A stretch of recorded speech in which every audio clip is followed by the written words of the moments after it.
Welcome, folks. I might have a slight cold, but you will catch it from where you're at. Well, today's the 5th. It's Tuesday, the 5th of April, 2022. I'm Mark, your host, from Baker's Green Acres in lovely Marion, Michigan. And our topic today is going to be Biochar for the Homestead.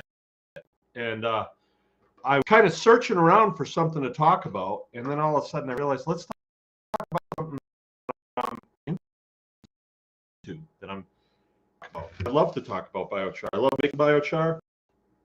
I like making videos about biochar. And there's so much things you can do. I made a video, and I said in that video that it's probably one of the things you can do on the homestead to get where you need to be quicker, because in this in the homesteading world, fertility, because fertility leads to. I'm breaking. Is that what you're saying? I'm breaking up. You're breaking up with me? Hearing me. I don't have support tonight.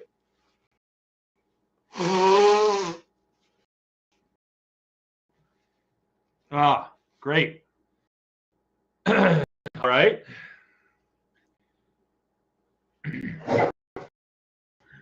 Let's try.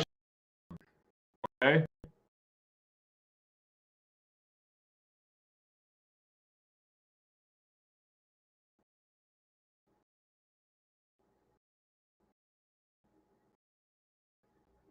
All right. Great, Aaron.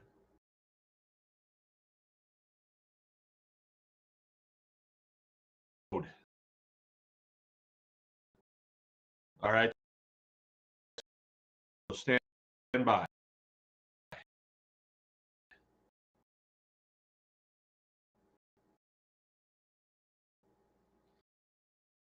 I'm coming.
All right.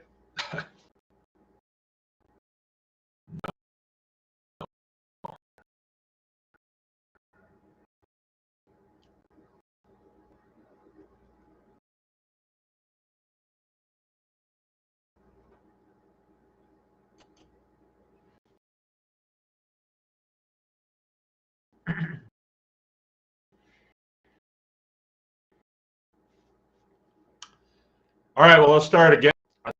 Over. All right. But I guess we're on.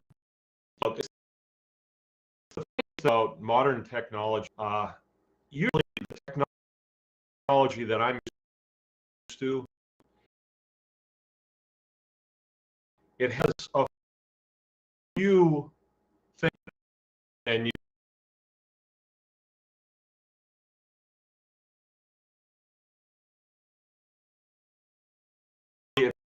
if you've used it for a while, you feel like you've seen where they, but like in the tea set that we have for 5 years, I don't really think the thing just really went away. It would be just fine. But this is kind of strange. Thing working seems to be an internet like a reset, a server up there. Not this time. It went to a screen. All kinds of written there. Oops, your thing isn't working when you're. I know it's just not humans talking. I don't see anybody in the chat.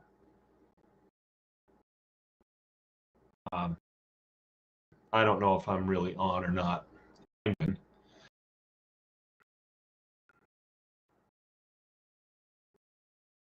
But I wouldn't know if you could now because I don't see. And I got no support tonight. Jill's doing something else.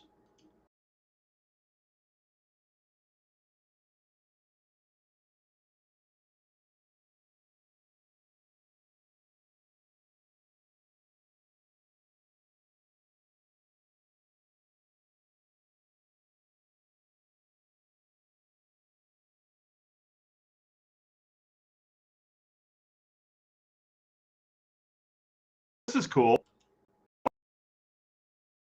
I'm needing to know if, oh, look at that. I do that. I don't know if you guys can hear me. Can somebody chime in, send up a flare or something? I don't see it. Well, sure, I think I'm talking to myself. No help here. So, not really sure what I ought to do here.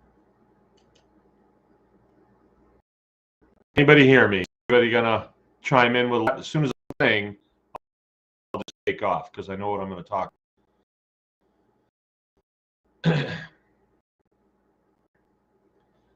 All right.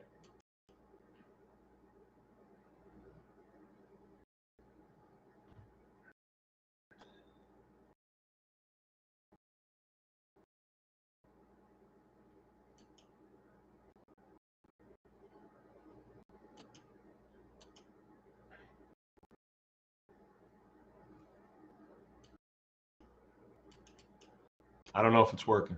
I mean, usually as people are saying things. I have no indication on this. Is modern technology sucks. It really does. Like, I don't know who can use it. It really, of course, I don't think these I could have spoken to, all these people all over the country at one time.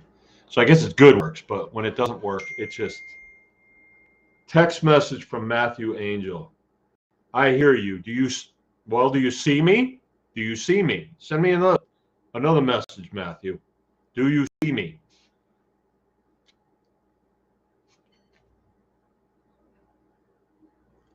Okay, do you see me?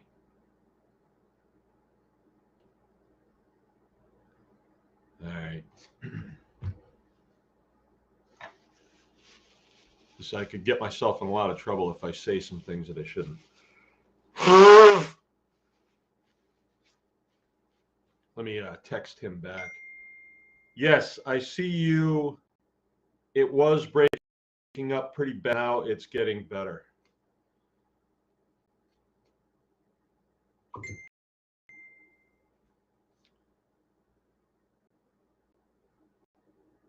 We see you and hear you, said Inga. Okay, there's no chat. There's no chat. You're not able to communicate with me. That kind of changes things. All right. Well. All right. Let me just see if I can go. I don't know if it'll be the same without the chat. It's just a little bit different, but because there won't be an opportunity to ask questions. I'll tell you what. If you guys would just give 1 second, I will try to reload it. It works this time. I think we have a really weak signal tonight for some reason, but let me just try this one more time. I'm going to hit the refresh button. You having trouble? I got no chat.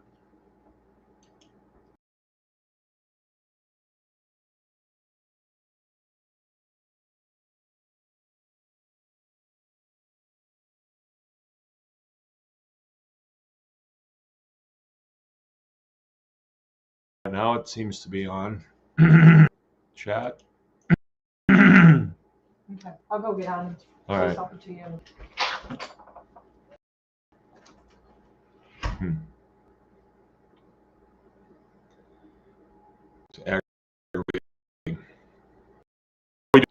Everybody's hanging in there. I see everybody's hanging in there, so maybe it's working better now. Okay, there it goes. First one. Way to go.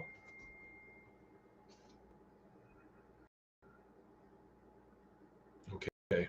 All right. All right. Sorry for the delay. Okay, Matthew.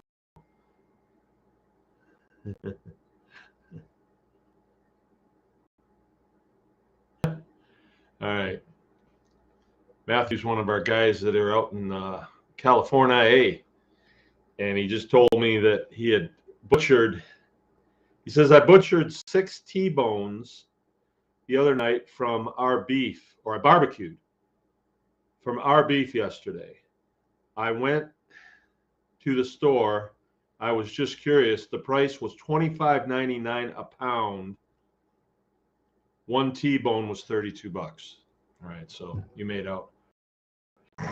I guess food prices are going up. I mean, I'm hearing all kinds of things, but let's focus on ways to make our farming operations better.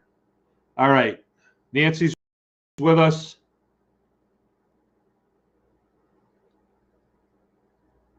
All right, Abundant Living's with us. Inga, Lenny. All right, good. We got a nice crowd, and this is really easy because I spent the day with Joe, and we did a lot of filming today, and then we had sort of a little business meeting after lunch, and then we did a little bit more filming in the afternoon. So it's been a pretty long day, and then I had chores to do. Not complaining. But when I started thinking about, I need a subject for tonight, maybe somebody has put something in that I can use. And then I thought, well, I always have the option to talk about what I want to talk about. And what we were discussing today and filming about was biochar on the homestead, right? And okay, what's this? We see you and hear you. Okay, nothing new. All right, cool. Inga, thanks a lot for doing that. And I thought, let's the topic of biochar on the homestead, or biochar for, and our sponsors tonight are going to be Nomadic Media and the Anyone Can Farm Experience. All right. And I didn't actually write down any points because I got it right. But let me go for a little while and then we'll take some questions. The other day I made a video about biochar on the homestead, and the statement that came out of my mouth was, it's one of the smartest things that you can do on your homestead. And I believe that because if we start talking about, okay, prioritizing what we really need on our homesteads. Let's say we're going to talk about trees, you know. When's the best time to plant trees, right? Does anybody know? It's yesterday, right? It's last year. It's when I first started this, right? Because, you know, they take time. And so time to start working on the fertility of your farm. That is yesterday, right? So you want to use everything that's available to you. And of all the things that we've come across, biochar seems to be the best one so far. It's not like we've arrived by any means. When you're working with biochar, I don't want people to get the idea that you're going to see a huge difference the very first year that you do it. It is a long-term game, and anything in our environment that we're trying to influence, if we're going to give it something that's going to give us an immediate shot of fertility, ooh, I'd be worried about that. Like, it's sort of like if you are a bodybuilder and you want to get really big fast, so you buy some steroids and you start taking those steroids, and wow, every time you go and work out, you get bigger and bigger, and people are saying, wow, man, you must have been working really hard. And yeah, I've been working really hard, right? That's not the way to go, because those muscles are not going to stay with you for a long period of time. You put on mass, but if you're not taking those steroids, they'll go back down and kind of sag on you. And you don't want that. So when it comes to fertility, you know, we could go and we could get the bags of fertilizer. Of course, not now, you can't get them, but you can go get the bags of fertilizer and spread that stuff out. And it'll give you a jolt the first year, maybe the second, maybe not. And that jolt will result in an increased yield. Of course, are you money ahead because you had to go buy that fertilizer and you had to apply it? So are you really ahead? You know, was the jolt you got that great that it justifies that product?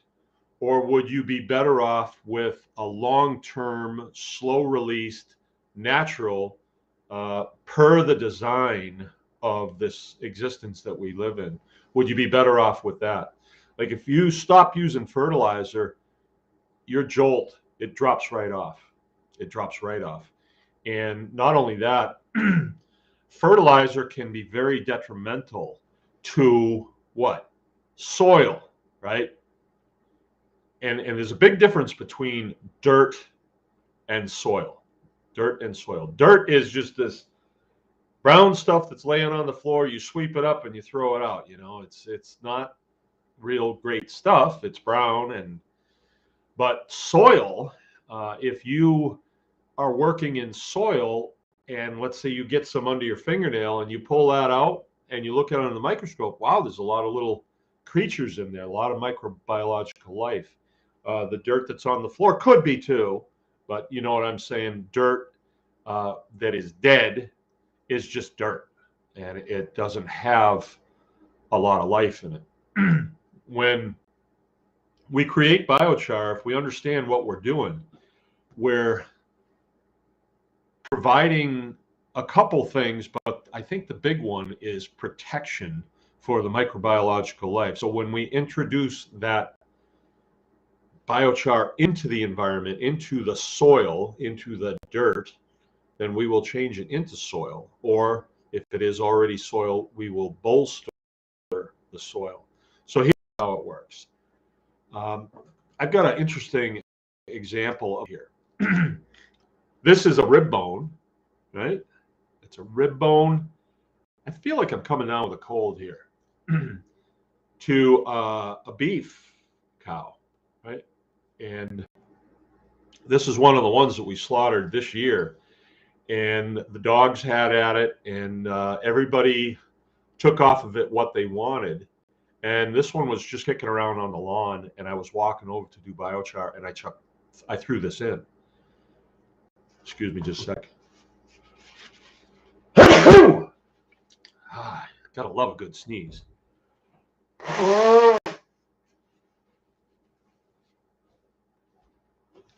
So I threw it in to the retort, and it biochar. This is actually pretty brittle stuff. But if you look at that closely, that is the inside of the bone. You see that? That's the inside of the bone. And you can see that there's a lot of little holes there. There's a lot of little places where microbiological life could get in there and be protected from dry conditions, extremely sunny conditions. If we had, let's say we had a bottle cap full of really nice soil, and then we spread it out on the hood of a car, you know, maybe a dark brown car in the summertime, how long do you think the life that's in that soil would last? Probably not very long, because it's extremely hot, and it would kill all those little organisms that live in there. And the amount of organisms that live in the soil, in soil, the quality of the soil is based on the organisms per unit that you have in there. And the more diverse and the more of them, the better that soil is, right? So our goal as farmers, when we're talking about our soils, is to try and help them be as alive as possible, just alive as possible. So if we go out there and we're injecting a lot of chemicals into that soil that's detrimental to earthworms and nematodes and protozoa and bacteria, that's not a good thing. That is not a good thing. And they know this, but you know, the big companies that make that stuff, they don't want this out there. You know, there's no money in this. This is like there's a book out there called Honey, Mud, and Maggots. And it talks about all the products that we have available to us made by these big chemical companies. And lo and behold, there are things that occur in the environment that are as good or better, right? So, you know, I could use bacitracin on a wound, or I could put honey on that wound, and it would probably work better. Just saying. Okay, so how does biochar, how does that increase our fertility of our soil? Well, like I said, it's sort of an apartment building where microbiological life can get in and be protected from the environment. So more bacteria will survive, more protozoa, more nematodes. They will survive because they're in here. And not only will they survive, but in here, they will thrive because this, once it gets waterlogged, it will stay moist for a long time. And once they start inhabiting, you know, this piece of biochar, it's pretty hard to slow it down. We'd have to pull this out of the soil and probably drop it in boiling water. It's sort of like that movie, Horton Hears a Who. Boil that dumb thing. Boil that dumb thing, they were saying.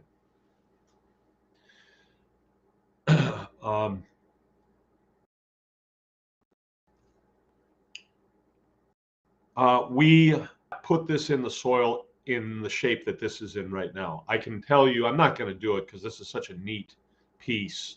I'm not going to break this any more than the piece that just, well, I'll break one piece off just so you can see how brittle it is. It's very fragile, right? You know, but it's the same as, this is from the same cow. This is what's the cow's horn. And I saved that because it's an excellent example. You know, anything that's carbon based, you can biochar it. You can biochar bread. You can biochar a possum. You can biochar wood. You can biochar plants. You can biochar hay. You can biochar,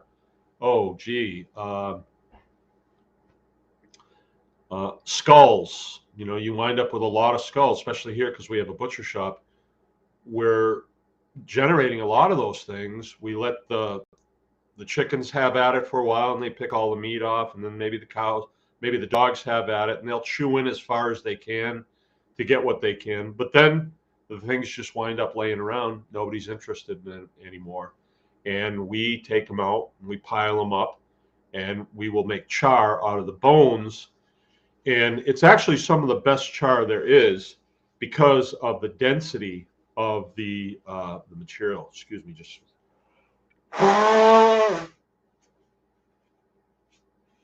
Yeah, I think I caught this from Frank. Yep, sure enough. Frank had a humdinger of a cold, and I think I must have got it from him. So what I need to do is I need to crush up a lot of this biochar and probably put it in a drink and down it, and that'll probably take care of me. Biochar is good for what ails you.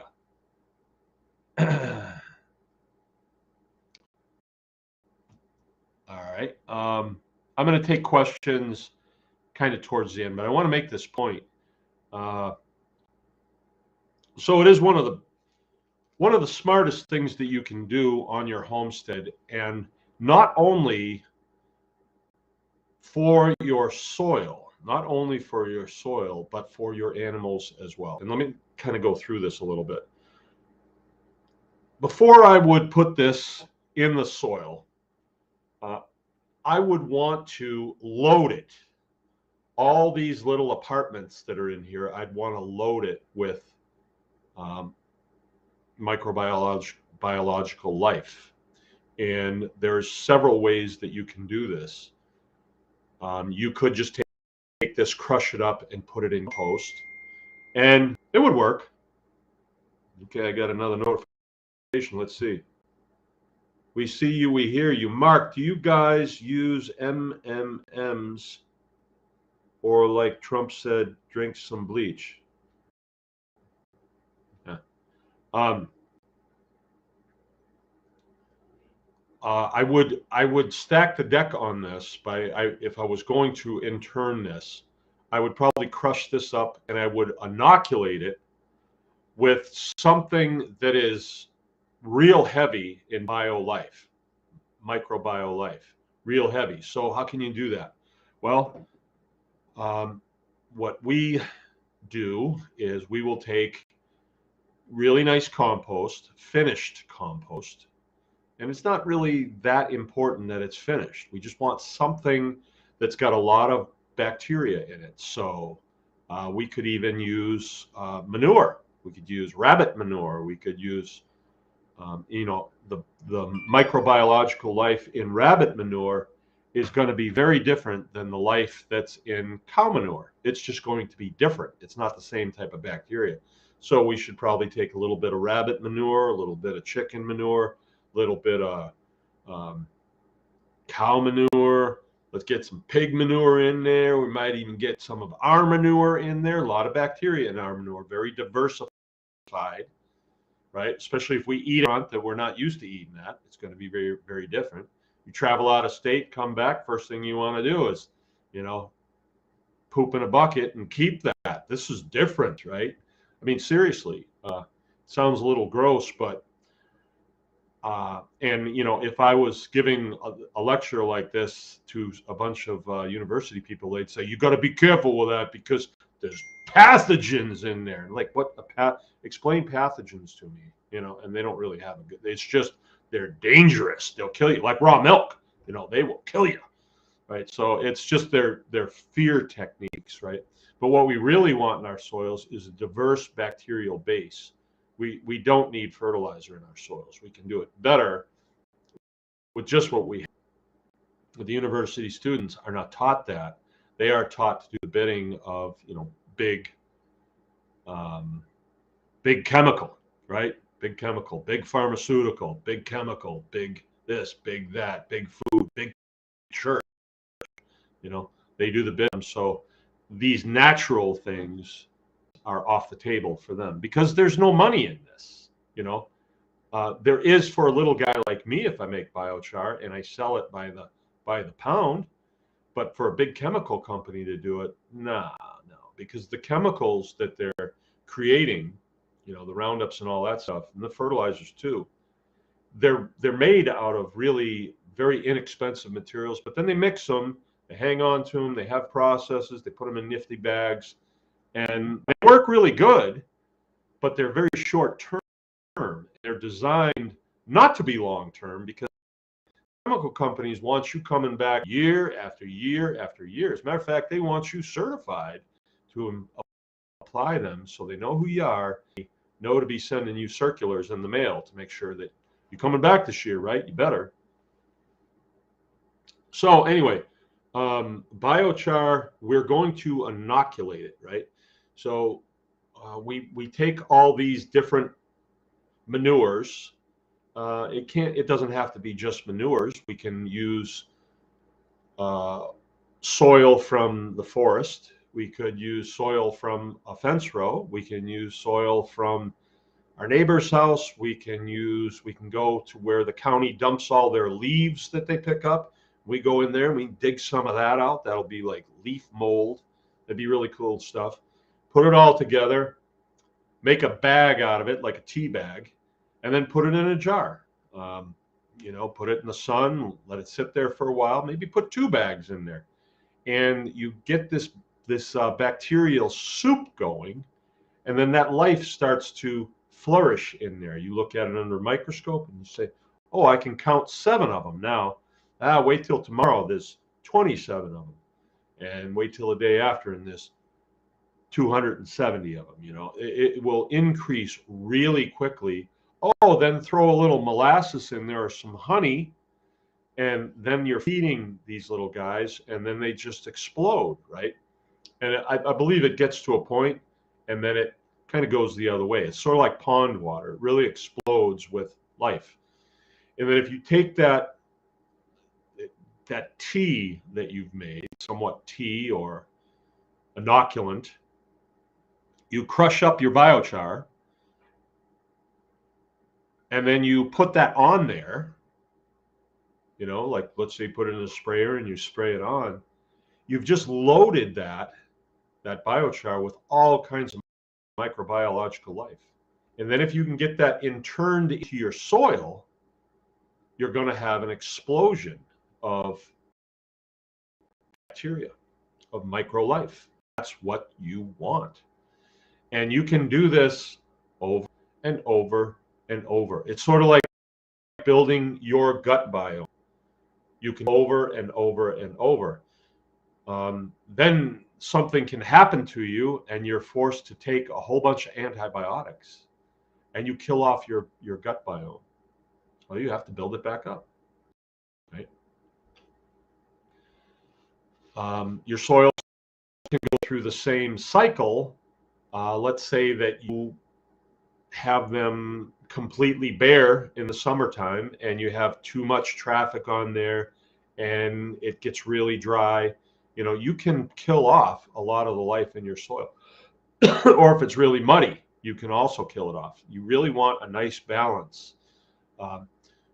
If you were to have gone through the process that we went with our fields, yeah, they had a little bit of soil on them and they were growing some grass. What we did was we started to graze our cattle out there. And I remember I told you guys that I asked a guy around here that's he's a big time farmer. He's everybody knows him, he's a great big guy. And I said, how come you guys don't graze your cattle on the field after you cut the hay off? And he says, because it's a hay field.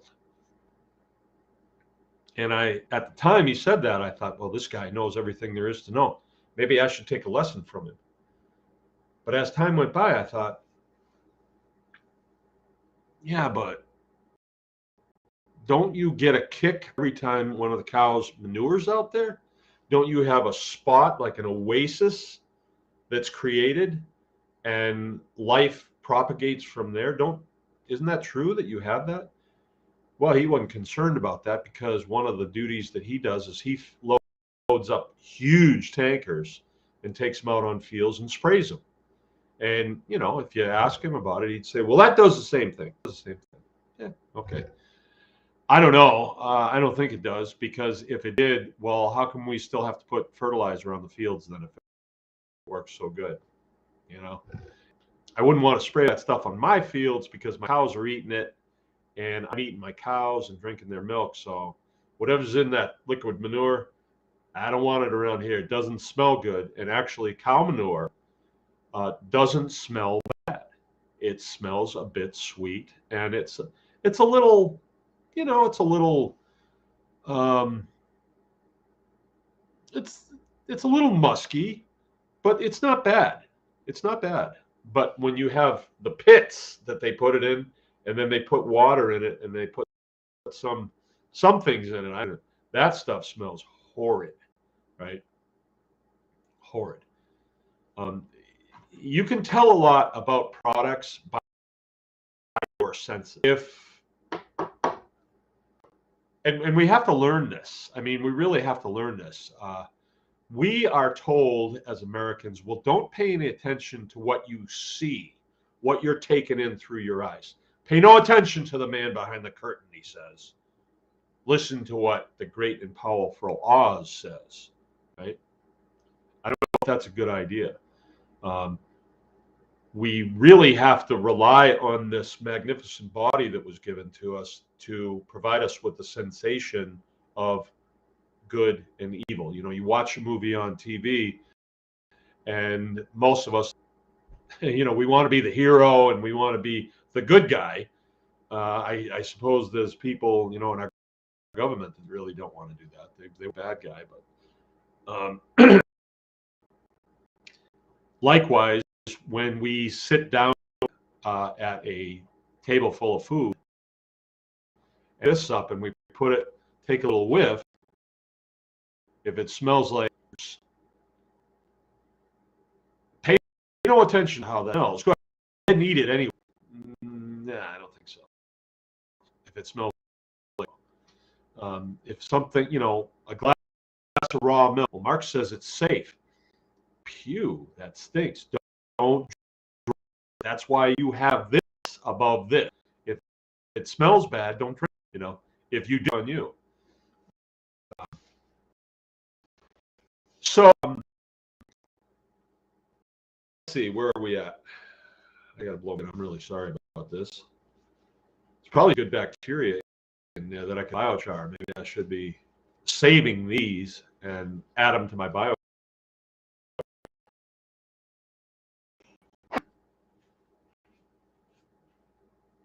That's probably not far out, honestly. I was kidding with some people. We were talking about digesters and how in a digester, it's the same thing. I want to have as much diverse bacteria as possible. So, you know, a lot of times when we have people come here, we rent porta potties, and they have this blue stuff in there that when you use the porta potty, it just smells like blue stuff. But I would never put that stuff in my soil. And I was kidding them, and I would say, I encourage people to poop in a bucket in the outhouse that we use all the time. I'll keep that stuff. I'll be black bags, because that will be my diverse bacterial load. And I just imagine, you know, think about it, and you are of the mind of a diverse micro life. It makes complete sense. But pay no attention to the man behind the counter, the curtain. Pay no attention to that, man. Seeing him, but pay no attention to him. Biochar made, we've inoculated it, and then we can intern it into the soil directly, like in our garden.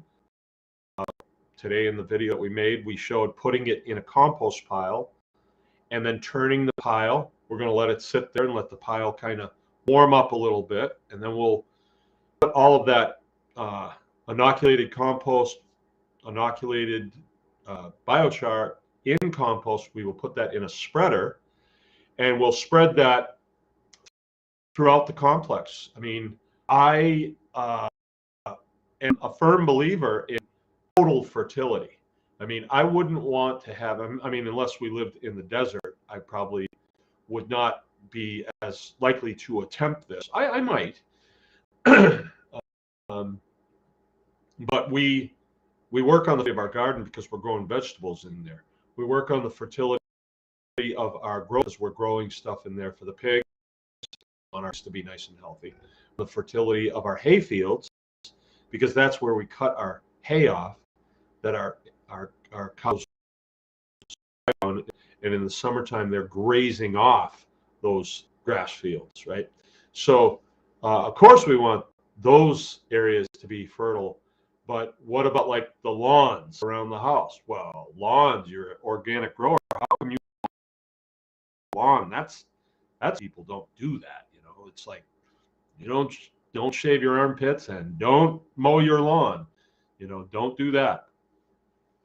Well, I have a different take on that, and I go along with what they say. My farm provides me with a visual and an olfactory satisfaction and a hearing sensation satisfaction.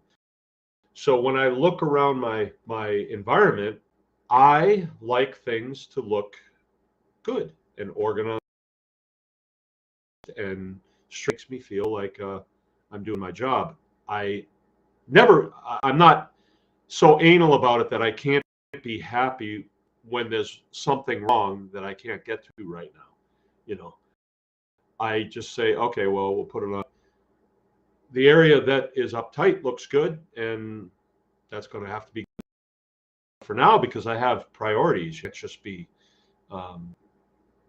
like a groundskeeper. I have more duties than that. So that's my vision.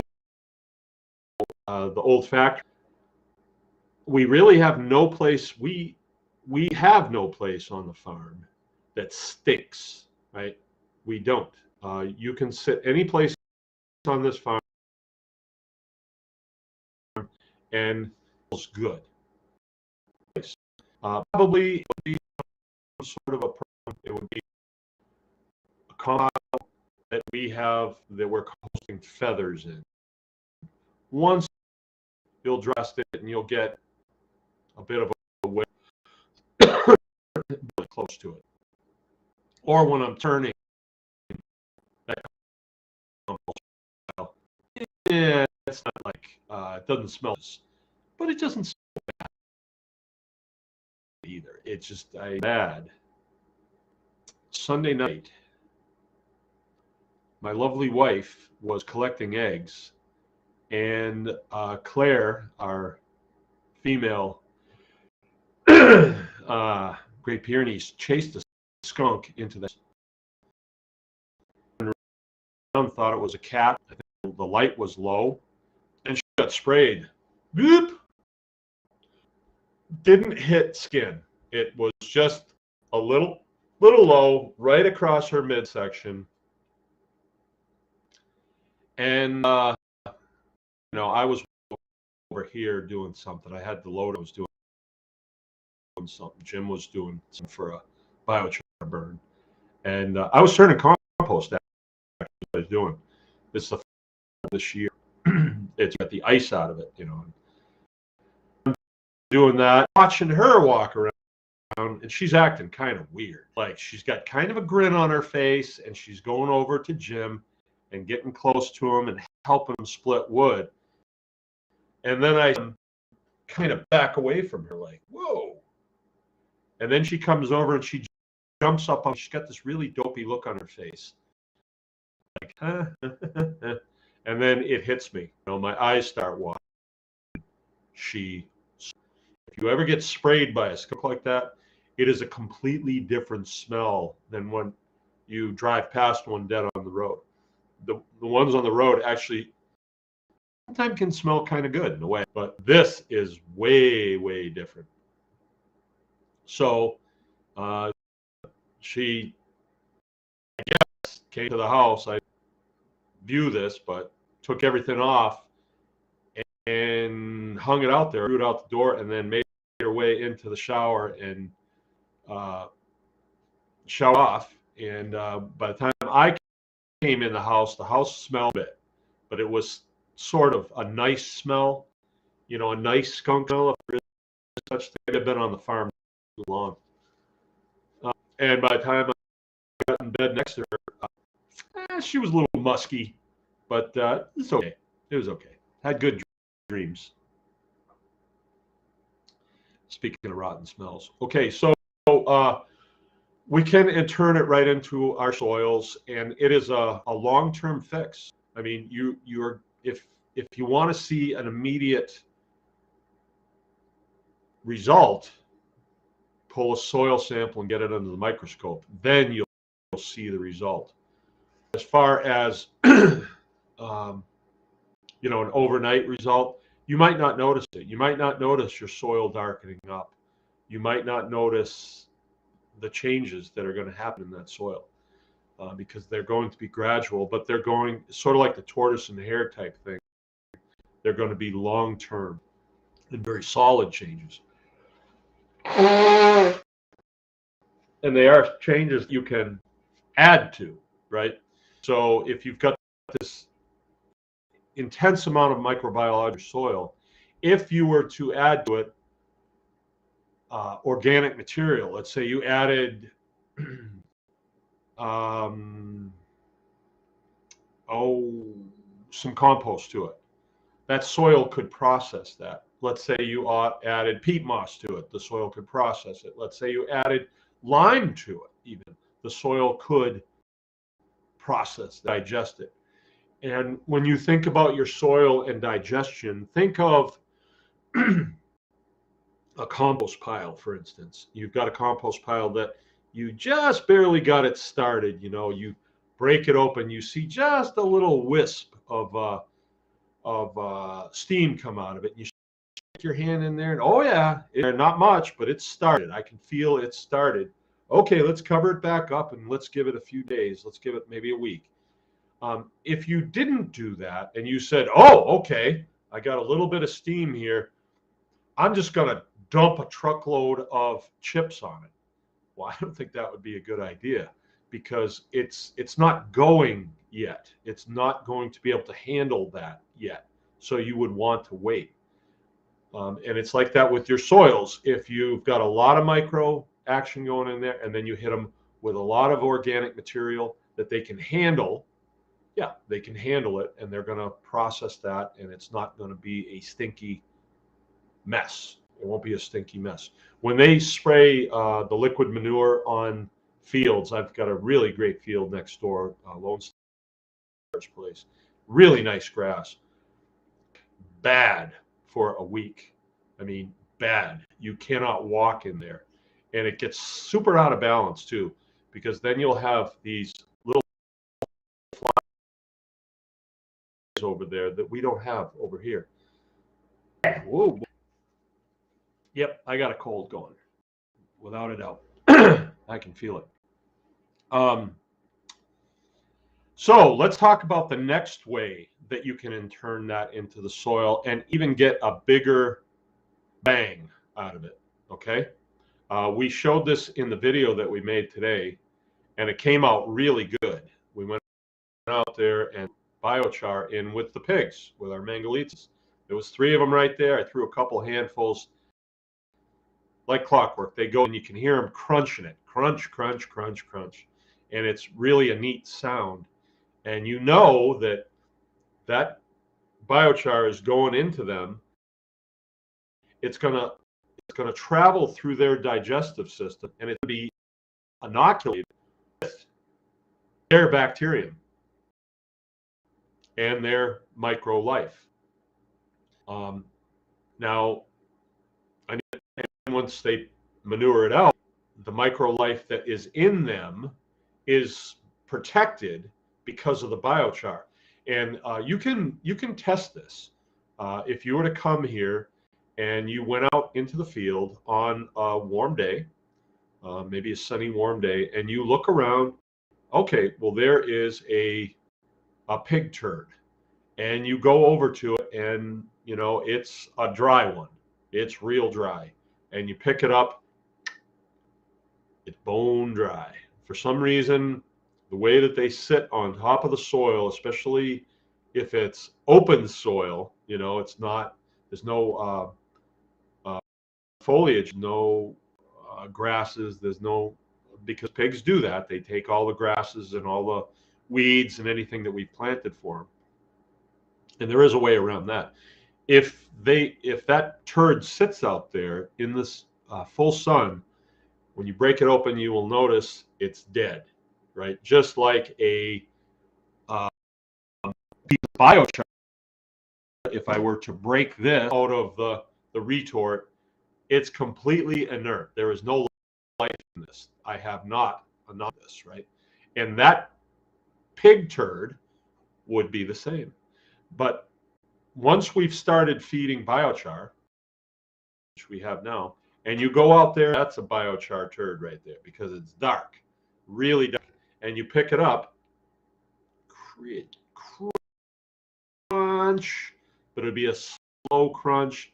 And if you look inside, what's going on in there, it's protected.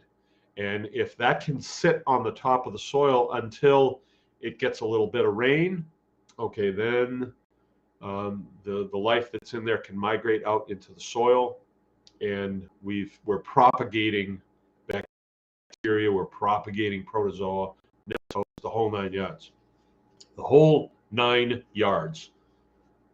Wonder if people know where the whole 9 yards came from. Does anybody know? Who's on here that would know that? The ghost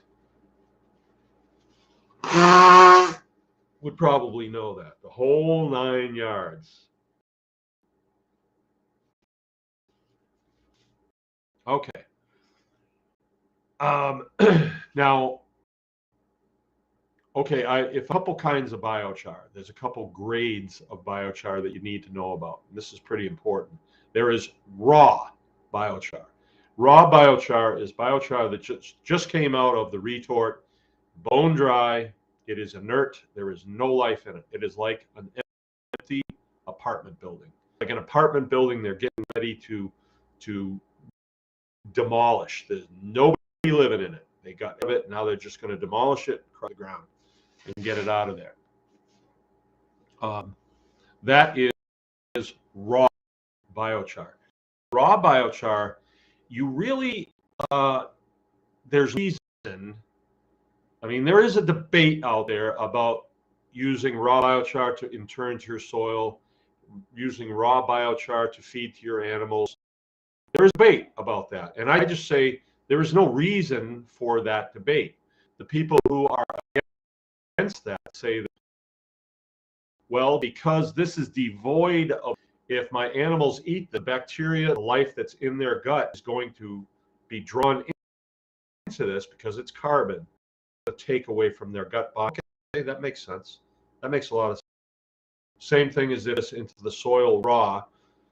It is going to suck up the microbiological life that's in the soil into it, and then it will not be available to the plants that you want to grow out there, because after all, we fertilize soils because we want to grow stuff in them, right? Even if it's a pig pasture.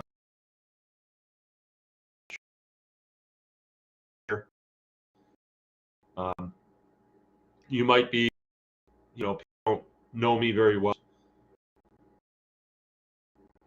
Okay, it seems like I have problems. Can you guys hear me? Might think, well, what do you care if it's if you're is fertile or not. Well, what the pigs are not, I will grow stuff over there. And then when I will take down the fence and the pigs will go over on that side, I'll put the temporary fence back up, and then I'll plant this side, right? And so I'm keeping the soil, this pig pasture, I'm keeping even while I have pigs on it. You know, so it really gets out of balance. If it stinks, it's out of balance, right? Our amazing judges of balanced product or not. You know, we can even, when you're talking with somebody, you can say, well, that's a well-balanced individual. You know, but if they're way out in left field, you know it, right? And I don't know, maybe if you're way out in left field, you're kind of thinking, well, I like this guy, you know. Maybe that's everybody that's on this feed is like way out in left field. I only see 8 people on. That's usually a bad sign. That usually means that we've got connection problems.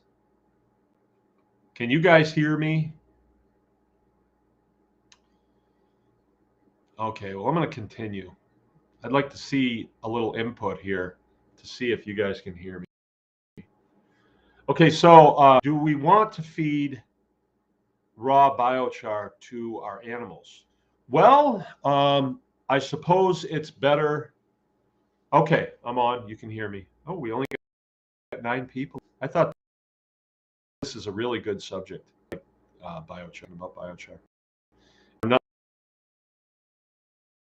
I haven't even talked to you about making it thing. So maybe we'll get into that on Thursday.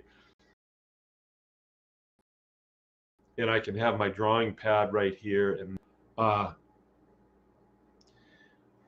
what is better to do when we're going to be feeding char to our animals, and how much? Okay, feeding it raw, it's better than not feeding it to them at all. But why even do that? Making inoculant is a snap. We made some today. A glass jar with some coffee filters, and that's rich in bacteria, and you put it in the jar with some warm water, let it sun, something that's sweet to it. You have to do this, but why not? You know, I mean, you want your pigs to eat this biochar because they're going to deposit it in your field. Usually pigs, when you throw biochar to them, they'll eat a couple pieces, and that's it. Sort of this thing on the table, and I had all of you over a basket of biochar. People, you don't have to give them the okay to do it. They will pick it up, they'll smell it. It's odd. They bring it close to their face, even taste it, and just handle it. I don't know why, but it's just, you want to handle it. Whenever we have a new load coming out of the retort, it's just really neat to look through it. This piece especially, you see how shiny it is? That's because bone is very dense, and so it appears to be shiny. It is shiny. I mean, it doesn't appear that way. All right, so I don't even have the argument of should we feed it raw or should we inoculate it. For me, I inoculate everything. There is no reason for me to not inoculate this biochar. So when we make it, we get wood out of each burn that we do, and then that needs to go through a hammer mill. And when we put it through the hammer mills, the one that we have was designed for grinding feed. And when you grind animal feeds, one of the things that you do not want in animal feed is you do not want, oh, I got a fly in here, dust, right? So there's a air pump on the side, separates the ground feed and then it goes up a tube and it goes into this device called a cyclone, and the feed goes around in a circle and the dust comes out the top and just goes away. Well, if we do that with biochar, all that dust that's going away is the problem. We want that biochar, no matter how small it is, we want that. So it behooves us to mist the biochar as it's going into a hammer mill, and we might as well mist it with inoculant. That makes total sense. So you just in it put a little added honey in it. What else could you put in it? You like Caro syrup. I can't think of it. And today I couldn't think of it, and I already said it once. All right, I already said it once. Sweet stuff. I don't know why I can't think of it right now. Senior moment, I guess. But you put that in it, and it'll provide a food source for that microbiological life. So this stuff could sit around for a while, and your biology that's in it is kind of self-sufficient. It's going to be fine for a while, and it will keep it from getting really dusty when we run it through the hammer mill. So it makes all the sense in the world for me to create biochar that is inoculated for my use on this farm. Now, when you see it on the website, you know, bags of biochar, you will see raw biochar. And you'll see, he said, well, you may want to inoculate it with your own custom, you know, inoculant.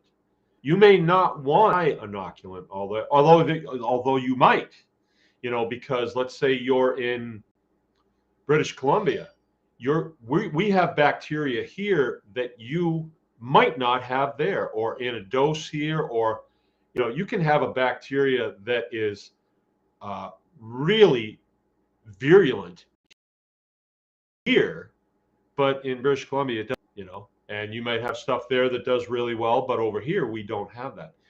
We have BioLife by the coast, the sea coast, that is very, very tough, very virulent because of the environment there. And if we were to bring our bacteria from the inner part of the inner part of the United States, when we bring it out there, well, I think that's understandable.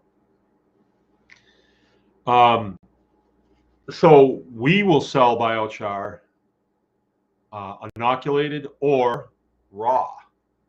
Now, we'll sell it inoculated with our special potion that we make, and you never know what might be in there. That's a special sauce. I'm not going to tell you what's in there, although I went through some of the things that we possibly could use, but it's a special recipe. And we will also sell it 50-50 compost and biochar, because some people don't have compost. But here's what you could do to stretch your dollars. You could buy the uninoculated, so raw biochar that is not ground. You can grind it yourself, and you can inoculate in it. You can put your own compost in it. You can make your own compost tea with what is that stuff I'm thinking of? That stuff that you put. Come on, Bryce.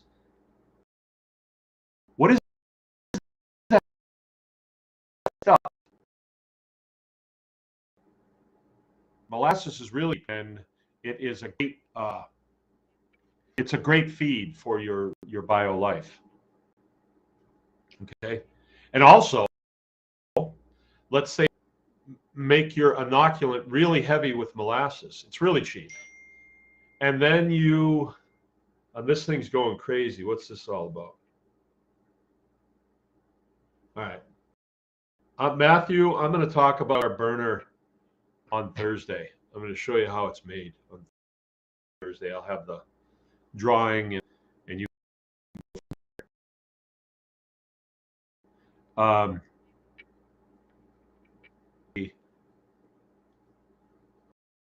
A 50-15, which we just made last week, and that's probably where you want to start. So you find a 50 barrel and then a 15-gallon barrel. I think a 15-gallon barrel will serve you better. But you make custom inoculant, and then you inoculate your stuff, and you know, when this way, you think, wow, the soil that I've been blessed with on this homestead doesn't necessarily have to be what I settle for.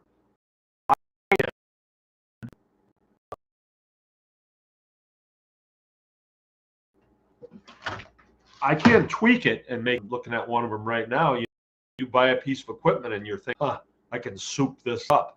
You know, looking at you, Justin. You can soup it up and make it work better. So that is really what I want to do. And it can be sort of a passive program. Okay, so one last thing, and then I'm going to take a question over. Oh, no, we're not really. Or are we? 909, that's cool. In a lot of states, here in Michigan especially, and I know this because we struggled with this for a long time, we have this thing called coccidiosis. It's a condition. I don't want to call it a disease, but I guess you could call it a disease. But it's a condition, and most conditions that are detrimental to the health of us or our animals are usually because we've got a balance issue. All right. So in the soils in Michigan, we have a large amount of Coccidia protozoa. And you can look this up, and there's a couple of different renditions. But science is going on here. But I believe coccidiosis is from a Coccidia protozoa. And from what we know of protozoa are sort of like a shark, and the bacteria are feeder fish. And so these sharks go around and they eat these bacteria, and then they manure out, and that is a building block for our soils, right? Kind of, I think it does. So, but we're out of balance. Are out of balance here in Michigan, and why that is, I'm not really sure. Was it designed that way? Reason for it, I don't know. But I know that I looked into it, and we were looking into it in publications at the old publications at the library. One of the things that I read, and it was from like the 1860s, it was about coccidia, and it said struggled with it,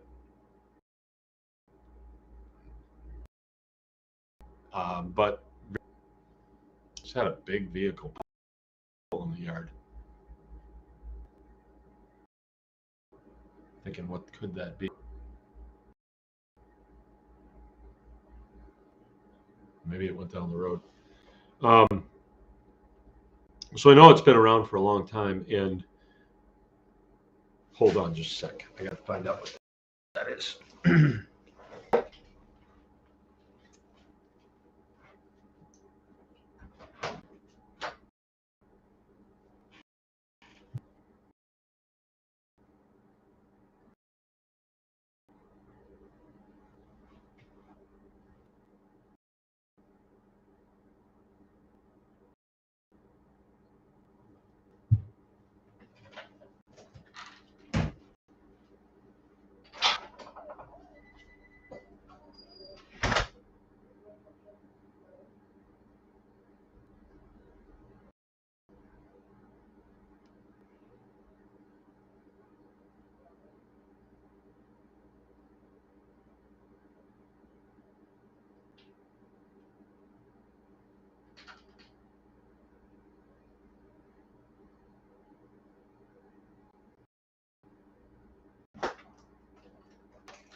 All right, sorry about that, but I'm gonna have to go. The feed guy is here. 9 o'clock at night. I'm not happy about that. But anyway, we'll continue on Thursday more about this, and I will have to go take care of this right now. It's actually fine. It's all bagged. Oh, it's bagged feed? Yeah. Okay. Make sure it's on pallets. Make sure it goes on pallets. Yep, I'll go. It has to. Okay, good. All right, that's good, because if it was loose feed and it was going into the feed bin, clean the feed bin out yet. So if we put brand new feed in there, that's going to be a very bad situation. All right, and I wasn't briefed on that we've ordered feed yet, and I suppose I should have, but I've been doing a lot of other things. Right, so where was I?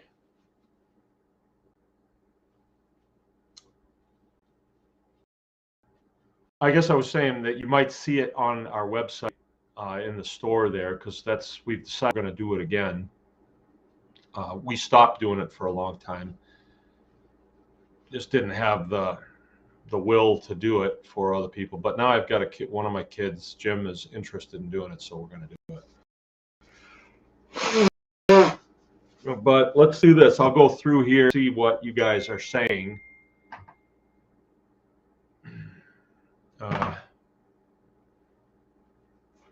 Should be okay. Okay, Nancy's saying, should I be concerned about one of the females chasing the male away when they all eat? No. No. I mean, it's not optimal, but they'll work it out. It'll get worked out. It'll change. Yeah, you'd be okay. I know it's a little distressing. Our puppies now, one of the puppies is wrestle with him, but she's so much bigger. Just his ears, and he squeals, and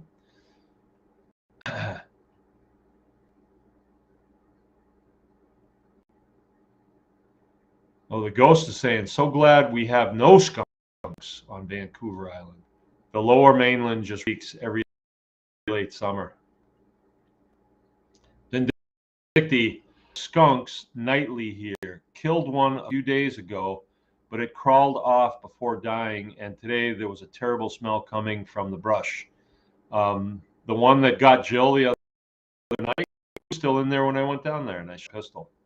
And he's probably still down there. You know, I told one of the kids to haul him out, but I'm not sure if that happened.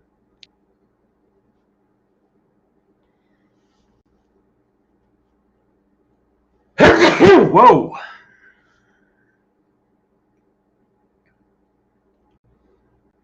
Okay.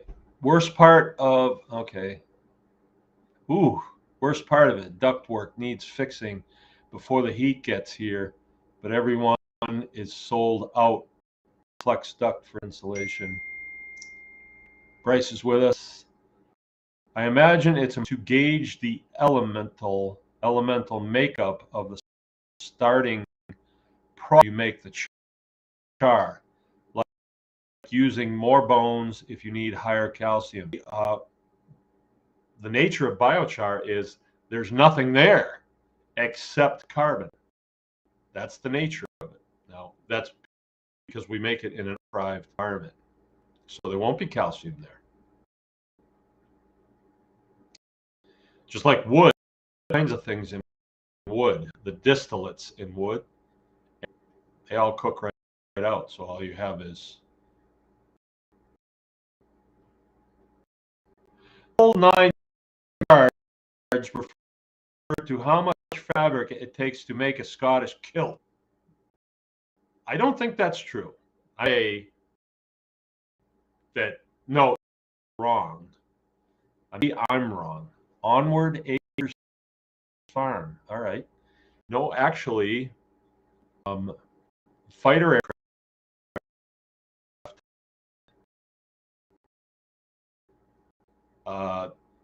and not just fighters, but equipped with a Browning 50 caliber machine gun. The belts that they would load in were yards was 750 rounds, I think. I'm not sure of the number of rounds, but I know it. They could put 9 of the belted ammunition in the magazine that was in the wings of these airplanes. When, you know, fighter pilots came back, they were talking about that they shot down. They'd say, "Yeah, I gave them 9 yards." That's what I always thought. But maybe how much fabric at 10 yards? I'd say I could probably start doing that because those guys don't wear underwear either, do they? I always thought it was a football term, like almost good enough for a down, but not quite. No, I think it's ammunition, 50 caliber ammo. What do you say, Bryce? You got a little bit of experience with the M2. Maybe not, though. Maybe not. Some guys do, some guys don't.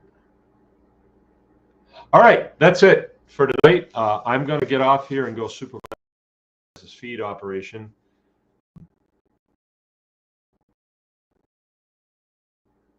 And we'll come back tomorrow night for our Q. We kind of like this model, and this is working really good.